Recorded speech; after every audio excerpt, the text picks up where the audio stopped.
Il est 18h sur CNews et sur Europe 1. Bienvenue si vous nous rejoignez à l'instant. Tout de suite, direction le Vélodrome. On rejoint Laure Parra et Stéphanie Rouquier. Bonsoir Laure. L'hommage populaire va bientôt démarrer, ou a déjà démarré, si je le vois derrière vous. Laure, c'est bien cela ? Effectivement, Laurence, l'hommage populaire, l'hommage voulu avec les supporters de l'Olympique de Marseille a démarré il y a une petite dizaine de minutes dans l'enceinte du stade Vélodrome. Ils sont habillés, comme il l'avait dit, aux couleurs du club, en bleu et en blanc. Ils sont près de 5000 installés dans la tribune Jean Bouin, à droite et à gauche. Au centre, c'est la tribune présidentielle et on voit assis les joueurs actuels de l'Olympique de Marseille. Et depuis tout à l'heure, comme s'ils étaient chacun dans le virage nord ou dans le virage sud, les supporters lancent une chanson, l'autre répond. Et pour animer, entre guillemets, cet hommage populaire est diffusé sur les grands écrans la première mi-temps de 93, la première mi-temps où l'OM a gagné à Munich face au Milan AC. Et cette première mi-temps va être diffusée surtout jusqu'à la 44e minute, cette minute-là où Basile Boli a marqué, et ce qui a fait que l'OM est devenu à jamais les premiers, c'est l'expression consacrée ici, Laurence. Et c'est à ce moment-là, d'après ce qu'on nous a expliqué ici, que le cercueil de Bernard Tapie devrait rentrer dans le stade par cette grande entrée qui est entre les deux virages, et aller jusqu'au milieu du stade et être déposé face à tous les supporters et à la tribune présidentielle. Dans cette tribune présidentielle devrait également présent la famille de Bernard Tapie. Merci beaucoup Laure Parra, Stéphanie Rouquier, à toutes les équipes CNews sur place et Europe 1 bien sûr. Et on entend déjà l'ambiance dans le stade. Karim, on entend ces supporters qui disent leur amour à celui qu'ils appellent le boss, évidemment.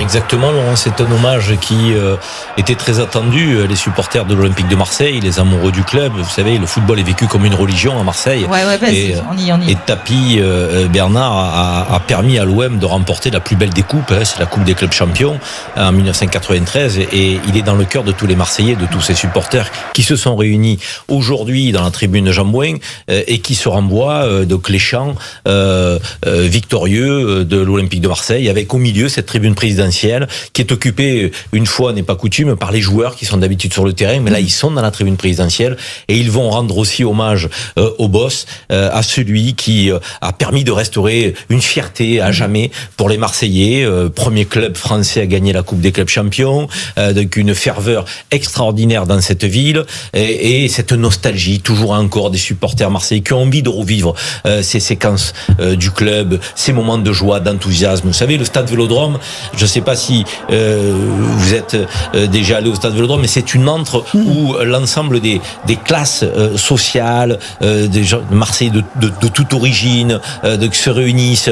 C'est un endroit où vraiment les gens sont en folie pour le football. Et Tapie, il les a fait vibrer. Et aujourd'hui, il lui rend hommage. Et Karim, on entend très bien les supporters qui acclament Bernard Tapie. Il y a la famille de Bernard Tapie. Il y a deux des petits-fils de Bernard Tapie qui ont fait un discours très émouvant à l'église Saint-Germain-des-Prés mercredi. Il y a ces enfants qui sont là et qui se prennent le choc, cette émotion, cette vague d'émotion qui leur arrive depuis le stade en plein cœur. Et bien évidemment, c'est un très bel hommage qui est rendu à leur père et grand-père. Ils savaient, la famille, que le père a adoré Marseille, que Marseille l'avait adopté, et même sa famille. Je pense qu'ils sont très amoureux de Marseille, et là ça doit les toucher profondément. Demain c'est à la cathédrale de la Major, et ensuite il sera enterré, il faut le rappeler, à Mazargues, dans un cimetière qui est dans le prolongement du stade Vélodrome. Donc Bernard Tapie ne sera jamais très loin des supporters de Marseille. Un petit mot, commissaire Lebars, de cet hommage populaire à Bernard Tapie. Vous savez, moi je suis plutôt rugby, mais comme je suis fan de sport, il me vient une idée, je suis sûr que Karim confirmerait.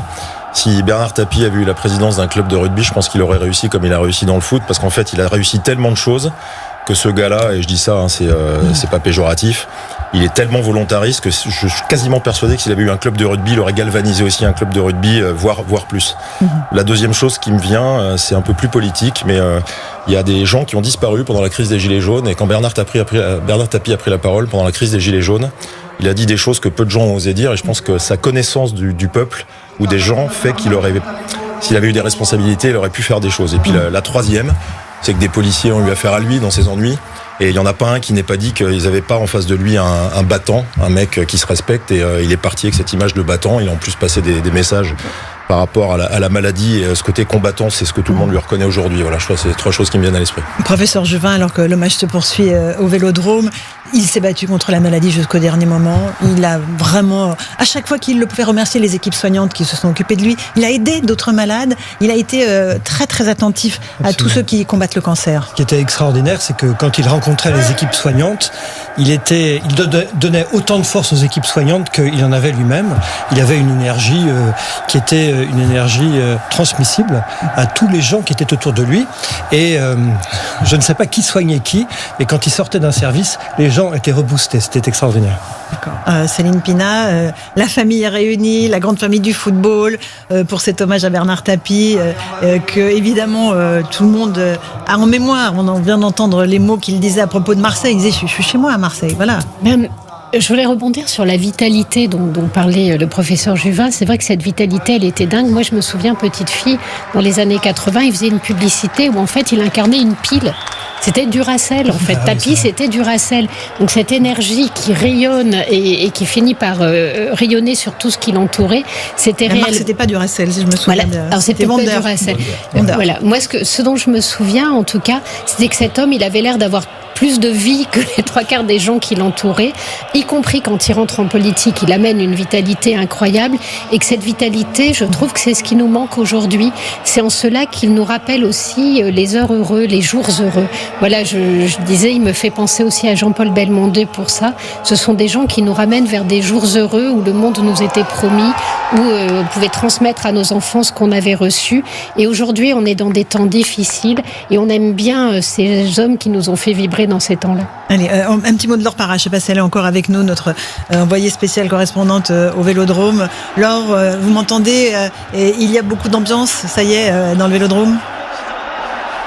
Oui, il y a beaucoup d'ambiance. Vous savez pourquoi, Laurence? Parce qu'en fait, ils ont coupé en fait la première mi-temps qui est diffusée de ce match en 93. Et là, ils viennent de montrer le but de Basile Boli, le but de la victoire qui devait normalement arriver à la 44e minute. Alors, ils ont également coupé et interrompu la diffusion du match parce qu'en fait, la famille est arrivée dans le stade.